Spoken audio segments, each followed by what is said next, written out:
తెలంగాణ రాష్ట్ర ప్రభుత్వం కొత్త డీజీపీ నియామకం కోసం కసరత్తు ప్రారంభించిందా? సుప్రీంకోర్టు ఆదేశాల మేరకు ప్యానెల్ లిస్టును సిద్ధం చేస్తోందా? ఈ లిస్టు నుంచి యూపీఎస్సీ 3 అధికారుల పేర్లను సిఫార్సు చేయబోతోందా? వారిలో ఒకరిని రాష్ట్ర ప్రభుత్వం డీజీపీగా నియమించబోతోందా? సీనియర్ ఐపీఎస్ అధికారులు రవి గుప్తా, సివి ఆనంద్, శివధర్ రెడ్డి, సౌమ్య మిశ్రాతో పాటు మరికొందరు రేస్లో ఉన్నారు. కానీ ఇందులో డీజీపీ పదవి ఎవరికి దక్కబోతోంది? Let's watch.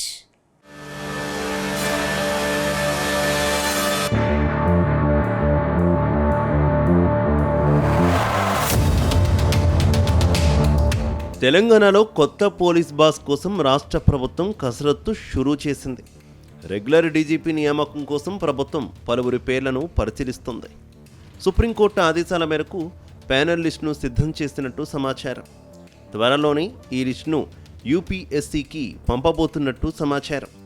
అయితే డీజీపీ నియామకంపై సుప్రీంకోర్టు గతంలోనే స్పష్టమైన ఆదేశాలు జారీ చేసింది. అయితే కొన్ని రాష్ట్రాలు వాటిని అమలు చేయలేదు. దీంతో ఆ రాష్ట్రాలపై కోర్టు ధిక్కరణ కేసులు నమోదయ్యాయి.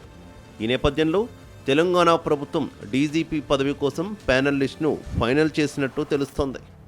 ఇక తెలంగాణలో ప్రస్తుతం డీజీపీగా జితేందర్ కొనసాగుతున్నారు. అయితే కొత్త డీజీపీ నియామకంలో సీనియారిటీకి ప్రాధాన్యత ఇవ్వనున్నట్టు సమాచారం. మొత్తం 4 సీనియర్ అధికారులు రేసులో ఉన్నారు. రవి గుప్తా, సివి ఆనంద్, బి శివధర్ రెడ్డి, సౌమ్య మిశ్రా పేర్లు ప్రముఖంగా వినిపిస్తున్నాయి. ప్రస్తుత యాక్టింగ్ డీజీపీ జితేందర్ పేరు కూడా పరిశీలనలో ఉన్నట్టు తెలిసింది. అయితే ఆయనకు ఇంకా 5 నెలల సర్వీస్ మాత్రమే ఉంది.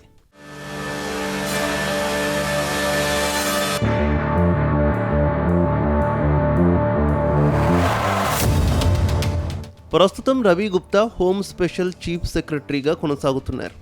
ఆయన 1990 బ్యాచ్కు చెందిన ఐపీఎస్ అధికారి. గతంలో 2023 డిసెంబర్ నుంచి 2024 జులై వరకు డీజీపీగా పనిచేశారు.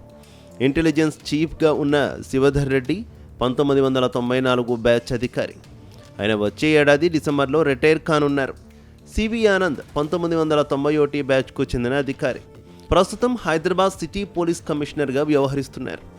సివి ఆనంద్ 2027 డిసెంబర్లో రిటైర్ కానున్నారు. ఈ ఇద్దరి పేర్లను కూడా ప్రభుత్వం ప్యానెల్ లిస్టులో చేర్చనున్నట్టు తెలుస్తోంది. ఇక సౌమ్య మిశ్రా, సికా గోయల్తో పాటు ఏడీజీలు మహేష్ భగవత్, సజ్జనార్, స్టీఫెన్ రవీంద్ర పేర్లు కూడా వినిపిస్తున్నాయి.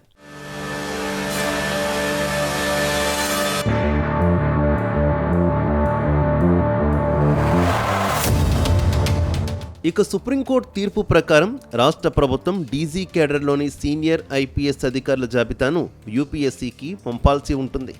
యూపీఎస్సీ 3 అధికారుల ప్యానెల్ను సిఫార్సు చేస్తుంది. వారిలో ఒకరిని డీజీపీగా నియమించాలి.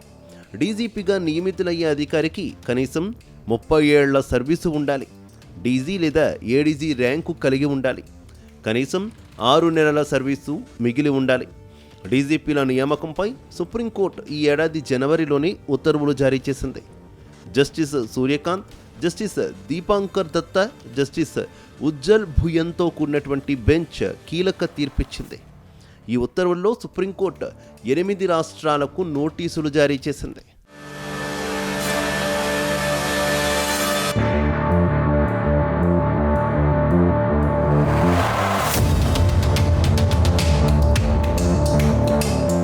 మరోవైపు తెలంగాణతో పాటు ఆంధ్రప్రదేశ్, పంజాబ్, బీహార్, ఒడిశా, కేరళ, ఉత్తరప్రదేశ్, రాజస్థాన్ రాష్ట్రాలకు నోటీసులు జారీ చేసింది. డీజీపీల నియామకంలో కోర్టు ఆదేశాలను ఎందుకు అమలు చేయలేదో వివరణ ఇవ్వాలని కోరింది. అలాగే ఈ రాష్ట్రాలు తమ డీజీపీ నియామక ప్రక్రియలో 2006 తీర్పును ఎలా పాటించాయో వివరిస్తూ అఫిడవిట్ దాఖలు చేయాలని సూచించింది. రాష్ట్రాలు తమ రాజకీయ అవసరాల కోసం డీజీపీ నియామకాలను వాడుకోవడం సరికాదని కోర్టు పేర్కొంది. ఈ నేపథ్యంలో ప్రస్తుతం తెలంగాణకు యాక్టింగ్ డీజీపీగా జితేందర్ ఉండగా ఆయన స్థానంలో పూర్తిస్థాయి డీజీపీ నియామకానికి ప్రభుత్వం సిద్ధమైంది. రేసులో రవి గుప్తా, శివధర్ రెడ్డి, సివి ఆనంద్, సౌమ్య మిశ్రా ఉండగా ఆ 4 ఛాన్స్ ఎవరికి దక్కుతుందో వేచి చూడాలి మరి.